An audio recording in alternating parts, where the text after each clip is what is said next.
Maar ons bly verloorders, wil die fame in ons land nie share.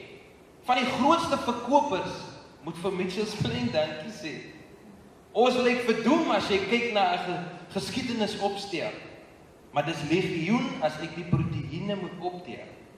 Met of sonder roem, drink ons steeds aan 'n bediende se borsmelk. Ek rep in my moedertong. Dit beteken my moeder is stom. Ons op soek na huistaal, is in kombuistaal en vermom. En dis wat ons die waarheid sit op 'n stoel en raak geklas. Dis different sizes.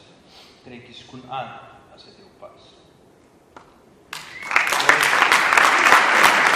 Kom ons herdefinieer wat die hoorfunksie van 'n taal is. Oor die algemeen beskou ons dit as akademisie. Jy aanvaar dat daar met 'n onderwyser is wat 'n taal moet leer of iets soos dit. Globaal gesien is dit nie meer die geval. Afrikaans.com, jou tuiste vir alles oor Afrikaans.